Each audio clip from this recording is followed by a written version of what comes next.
Assalamualaikum Sobat Football United ringan amatiran ala gua. Kali ini gua ingin news update ringan amatiran dan nanti akan gua kasih opini ya, beberapa berita update, rumor juga. Sumbernya kali ini gua ambil dari Twitter. Langsung aja kabar pertama dari Mark Odgen. Ini diambil dari United District.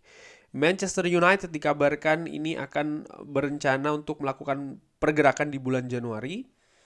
Dan keadaan Christian Pulisic ini juga bisa dijadikan opsi untuk melakukan peminjaman di bulan Januari. Dikabarkan Manchester United, Newcastle, Arsenal semua ini tertarik untuk mendatangkan Christian Pulisic. Ini sebenarnya bukan kabar baru karena di musim panas kemarin di bulan Agustus di akhir-akhir itu sempat juga ada kabar, ada rumor kalau Christian Pulisic ini akan didatangkan oleh Manchester United dengan status pinjaman. Tapi pada saat itu dikabarkan Chelsea ingin secara permanen. Hanya saja Manchester United inginnya pinjaman, tidak ketemu dan akhirnya batal. Nah, sekarang dengan kondisi lini depan dari Manchester United yang kurang karena sudah tidak ada Cristiano Ronaldo, maka Manchester United harus mencari pemain baru menurut gue. Dan ini yang sedang dilakukan oleh manajemen beserta juga dengan Erik ten Hag ya, rekomendasi dari Erik ten Hag. Dan ya menurut gue Christian Pulisic oke, kalau seandainya didatangkan dengan status pinjaman berarti ini hanya jangka pendek saja, paling tidak sampai dengan musim ini selesai. Ya kalau menurut gue dengan amatiran tentu saja prioritas pertama ini untuk mendatangkan pemain permanen dulu, baru pinjaman. Ada beberapa pilihan, tapi seperti dikabarkan oleh Fabrizio Romano dan juga media-media lainnya, kalau mendatangkan pemain top, utamanya striker, di bulan Januari ini juga kesulitannya cukup tinggi bagi Manchester United. Sehingga ya cukup menarik sih untuk diikuti. Kabar lainnya, Cody Gakpo di konferensi pers bersama dengan tim nasional Belanda, ketika ditanyakan tentang pergerakan di bulan Januari, dia berkata kalau saat ini saya sibuk dengan tim nasional Belanda. Saya akan melihat apa yang akan terjadi di musim dingin. Di dalam sepak bola semuanya mungkin. Wah, ini cukup menarik. Dan ada komentar lain dari Hans Krij Junior. Ini salah satu pundit di Belanda kalau tidak salah ya. Cody Gakpo ini sudah hilang dalam tanda kutip. Jadi sudah pasti pergi. PSV tidak akan menahan dia dan sudah tidak akan bisa menahan dia lagi. Cody Gakpo akan segera bermain di Premier League. Wow, ini menarik ya menurut Hans Krij Junior. Ini merupakan pundit komentator juga di Belanda. Menurut dia sudah selesai Cody Gakpo di era divisi ini. Tentu saja kalau memang terjadi Cody Gakpo pindah dari PSV Eindhoven di musim dingin kali ini akan menjadi kehilangan yang sangat besar bagi PSV Eindhoven, di mana PSV Eindhoven sedang dalam posisi yang bagus, baik itu di kompetisi Eropa, di Europa League, terutama di kompetisi domestik di Eredivisie. Sedang dalam papan atas, perburuan juara ada di sana PSV dengan Ajax dan juga Feyenoord.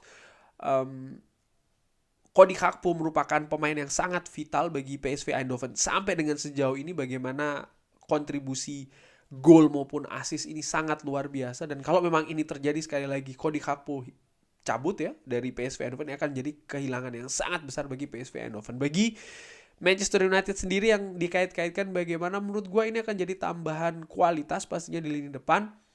Ada nama-nama lain ya untuk posisi striker, tapi seperti yang sering gue katakan, gue tetap berpikiran Cody Gakpo bisa dimainkan di posisi striker, bahkan di posisi-posisi lainnya. Ini salah satu keunggulan dari Cody Gakpo. Dia bisa bermain di banyak posisi.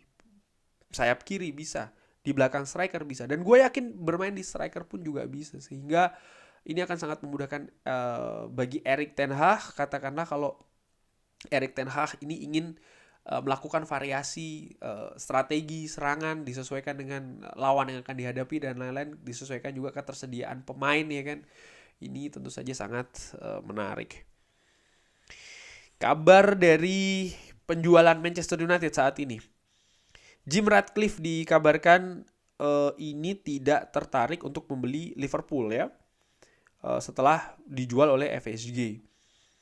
Dan kabarnya Jim Ratcliffe ini lebih tertarik untuk membeli Manchester United walaupun belum ada tawaran resmi yang dilakukan oleh Sir Jim Ratcliffe. Yo, ini orang kaya di salah satu milioner bilioner bahkan di Inggris ya, yang juga fans dari Manchester United. Belum ada pergerakan resmi dari Sir Jim Ratcliffe. Kabar lainnya masih seputar Cody Gakpo dan juga Rafael Leo. Ini dikabarkan dua-duanya ini ada di daftar pemain yang akan diburu oleh Manchester United untuk menggantikan Cristiano Ronaldo. Ini dikabarkan oleh ESPN. Sudah gue bikin kontennya juga kemarin ya kan. Intinya dua-dua pemain ini sama-sama pemain berkualitas. Hanya saja mendatangkan keduanya di musim dingin menurut gue punya kesulitan juga bagi sisi manajemen Manchester United, di mana harga nanti akan sangat menarik ini ya. Karena gue prediksi sih ringan amatiran akan sangat tinggi harganya. Kabar lainnya, Manchester United akan menyetujui untuk mendatangkan Michael Edwards. Walaupun ada kemungkinan take over ya, tiap pemilik baru dari Manchester United. Wow, dan Manchester United dikabarkan akan merampungkan ini proses Michael Edwards dan harus menunggu sampai dengan musim panas tahun depan untuk mendatangkan Michael Edwards. Michael Edwards menurut gue juga merupakan komponen atau elemen yang sangat penting di balik kesuksesan Liverpool ya, bersama dengan Jurgen Klopp pastinya.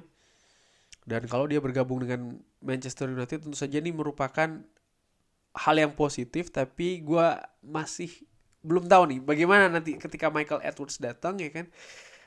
Apa perbedaan antara Michael Edwards dan juga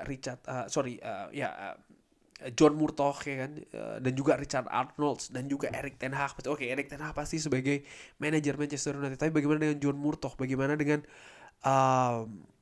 Richard Arnold, apa posisi nanti bagi seorang Michael Edwards ini menurut gue juga sangat menarik ya. Tapi yang jelas dia merupakan sosok penting di balik kesuksesan Liverpool menurut gue dengan amatiran di beberapa musim terakhir ini. Kabar lainnya, Kim Min-jae ini dikaitkan dengan Manchester United, punya 43 juta pounds release clause, walaupun Danny Murphy ketika berbicara untuk BBC mengatakan kalau harganya akan sekitar 100 juta pounds. Wah, mahal bener ya Kim Min-jae, pemain Korea yang menurut gue bagus. Hanya saja kalau harganya 100 juta sih gue gak yakin Manchester United akan mengeluarkan uang senilai 100 juta lagi ya untuk satu orang pemain untuk musim panas tahun depan ataupun musim dingin tahun ini. Kabar kali ini akan gue tutup dari Fabrizio Romano di channelnya, memberikan update tentang Joao Felix dan juga Jude Bellingham. Joao Felix dikabarkan sedang dalam proses untuk meninggalkan Atletico Madrid, dan Manchester United dihubung-hubungkan dengan sang pemain ya. Walaupun menurut gua disebutkan juga oleh Fabrizio Romano kalau kan Atletico Madrid mendatangkan Joao Felix ini harganya tinggi, lebih dari 100 juta. Oleh karena itulah ini akan membuat rumit, karena Atletico Madrid tentu saja juga ingin harga yang tinggi dari tim manapun yang akan mengambil Joao Felix. Dan menurut gua Manchester United sepertinya akan sangat sulit untuk mengeluarkan uang banyak untuk satu orang pemain untuk musim ini maupun musim depan ya, setelah di musim panas yang kemarin sudah mengeluarkan uang cukup banyak terutama untuk mendatangkan satu orang pemain, Anthony dan juga Casemiro dengan 70 juta. Lalu juga Jude Bellingham, dikabarkan Jude Bellingham ini juga berada di radar tim-tim besar di Inggris. Manchester City, dikabarkan Liverpool itu sangat-sangat ingin mendatangkan Jude Bellingham. Demikian juga Chelsea dan juga tim-tim lain di Eropa. Manchester United juga dikabarkan oleh Fabrizio Romano berminat untuk mendatangkan Jude Bellingham, walaupun mereka juga atau Manchester United juga sadar diri dalam tanda kutip karena harga dari Jude Bellingham diperkirakan akan berada di 100 sampai 150 juta, sehingga balik lagi itu tadi keadaan dari Manchester United nampaknya akan sangat berat untuk bisa mengeluarkan uang untuk satu orang pemain dengan harga lebih dari 100 juta, sehingga ya Manchester United ini sadar betul posisinya ya. Artinya mereka berminat iya, tapi kalau harus bersaing dengan tim-tim lain, apalagi harganya sampai 150 juta nampaknya akan berat. Kurang lebih demikian news update kali ini. Terima kasih sudah menyaksikan. Sehat-sehat terus sekeluarga. Jangan lupa like, subscribe. Assalamualaikum warahmatullahi wabarakatuh.